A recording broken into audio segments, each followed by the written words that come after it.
بسم اللہ الرحمن الرحیم۔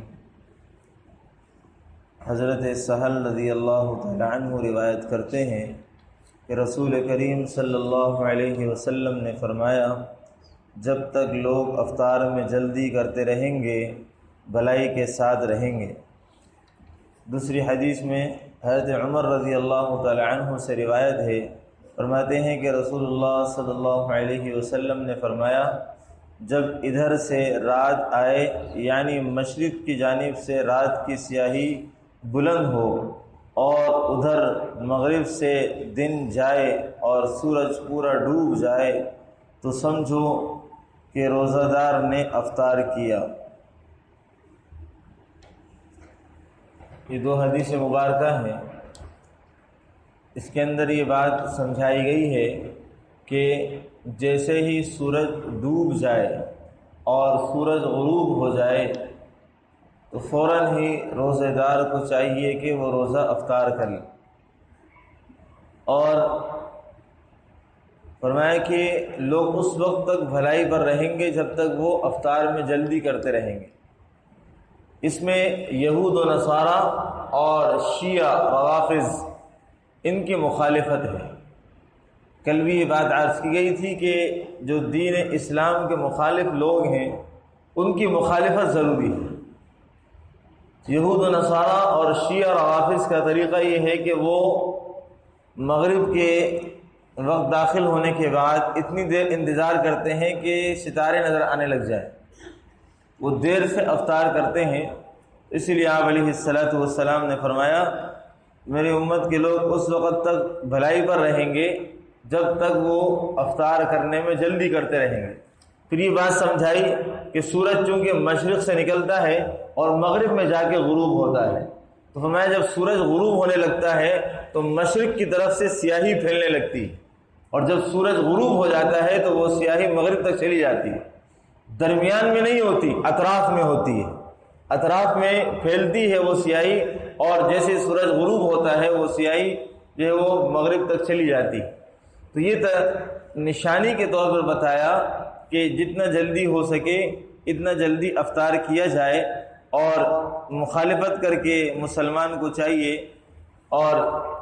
ان کی مخالفت کر کے اپنے روزے کی حفاظت بھی کریں، اور اس کے ذریعے سے فرمایا کہ دین کا غلبہ ہے،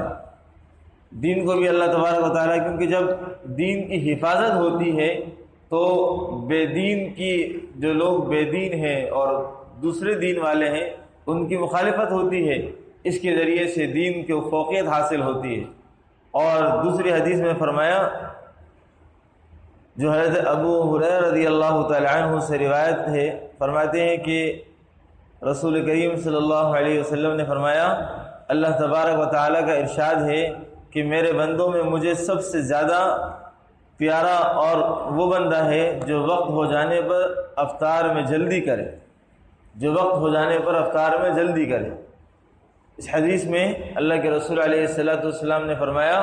کہ اللہ فرماتے ہیں کہ مجھے وہ بندہ زیادہ پیارا ہے کہ جو وقت ہو جانے پر افطار میں جلدی کرے۔ بعض لوگ شکی مزاج ہوتے ہیں، ابھی سحرن ہوا ہے، ابھی پتہ نہیں وقت داخل ہوا یا نہیں ہوا،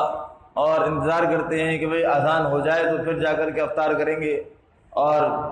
انتظار کرتے رہتے ہیں۔ بھئی یہ انتظار کرنا اور شک میں پڑنا یہ مناسب بات نہیں ہے۔ جب سائرن ہوا ہے وہ اس بات کی دلیل ہے کہ وقت کے داخل ہونے کے بعد ہوا ہے، وقت کے داخل ہونے کے بعد ہوا ہے، 1.5 منٹ بعد تقریباً یا 2 منٹ کے بعد اذان دی جاتی ہے تاکہ اذان کے اندر خطرہ نہ رہے، اور سائرن بھی وقت کے داخل ہونے کے 1 منٹ کے بعد ہی بجایا جاتا ہے۔ تو اس لیے افطار کرنے میں بھی جلدی کرنی چاہیے۔ اور آپ حضرات کے سامنے پہلے بھی بتایا تھا کہ افطار کی دعا، اللہم لک صمت وعلی رزقک افطرت، یہ دعا ہے۔ حدیث مبارکہ میں حضرت معاذ بن زہرہ رضی اللہ تعالی عنہ نے فرمایا کہ آپ علیہ الصلاۃ والسلام جو افطار کرتے تھے تو پڑھتے تھے اللہم لک صمت وعلی رزقک افطرت، اور یہ الفاظ میں نے پہلے بھی بتایا تھا اگرچہ اچھے ہیں،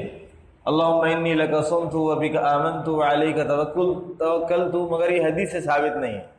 یہ الفاظ حدیث سے ثابت نہیں ہے اللہ کے رسول صلی اللہ علیہ وسلم کے زبان کے الفاظ نہیں ہیں۔ تو اس لیے جو الفاظ ہیں اللہم لک صمت وعلی رزقک افطرت، اللہ میں نے تیرے لیے روزہ رکھا اور تیرے دیے ہوئے رزق سے افطار کیا، یہ الفاظ یاد کریں اور اسی کو پڑھنے کی کوشش کریں۔ اور ساتھ ساتھ یہ بھی فرمایا کہ جب افطار ہو جائے تو ذہبت الظمأ، پیاس بجھ گئی، وابتلت العروق، رگیں تر ہو گئیں، وثبت الاجر انشاءاللہ، انشاءاللہ العزیز، اللہ تبارک و تعالی کی طرف سے ثواب بھی ثابت ہو گیا، تو یہ دعا پڑھ لی جائے۔ آپ علیہ السلام کی ایک دعا اور بھی منقول ہے، وہ یہ ہے کہ افطاری سے پہلے دعا مانگ کر کے فارغ ہو جاتے تو بیٹھ کر کے پڑھتے رہتے، یا واسع الفضل اغفر لی، یا واسع الفضل اغفر لی، ہاں اے وسیع فضل والے، اغفر لی، میری مغفرت فرما دیجئے، ہاں اللہ سے مغفرت کا مطالبہ کرتے رہنا، یا واسع الفضل اغفر لی، یہ دعا یاد بھی کریں، اپنے بچوں کو بھی یاد کرائیں، بہت مختصر دعا ہے، یا واسع الفضل اغفر لی۔ یہ دعائیں صرف کہنے سننے کی نہیں ہے، یہ خود عمل کرنے کی ہیں، اور بیٹھ کر کے اپنے بچوں کو یاد کرائیں تاکہ ان کو پتہ چلے کہ دین کیا ہے، رمضان میں ہمارے والد نے ہمیں کیا سکھایا ہے۔ یہ ہمیں اپنے والد نے سکھائی تھی یہ دعا کہ یہ دعا پڑھو، تو ہم پڑھتے تھے اس وقت میں کہ یا واسع الفضل اغفر لی، تو یہ دعاؤں کا اہتمام ہوتا رہے۔ اور ایک واقعہ حدیث مبارکہ کے اندر بیان کیا کہ دو صحابی حضرت عائشہ صدیقہ رضی اللہ تعالی عنہ کے پاس تشریف لائے اور کہا اے ام المؤمنین، دو صحابیوں میں سے دو اشخاص ایسے ہیں جن میں سے ایک تو افطار جلدی کرتے ہیں اور نماز بھی جلدی پڑھتے ہیں، دوسرے صاحب جو ہے وہ افطار بھی دیر سے کرتے ہیں اور نماز بھی دیر سے پڑھتے ہیں۔ تو فرمایا کون بہتر ہے؟ پوچھا کہ جلدی افطار کرنے والے کون ہیں؟ تو فرمایا کہ حضرت عبداللہ ابن مسعود رضی اللہ تعالی عنہ ہیں۔ اور پھر فرمایا کہ عبداللہ ابن مسعود رضی اللہ تعالیٰ عنہ کے بارے میں کہ آپ علیہ السلام کا یہی معمول۔ حضرت عائشہ فرماتی ہیں کہ آپ علیہ السلام کا یہی معمول تھا کہ افطار جلدی کر کے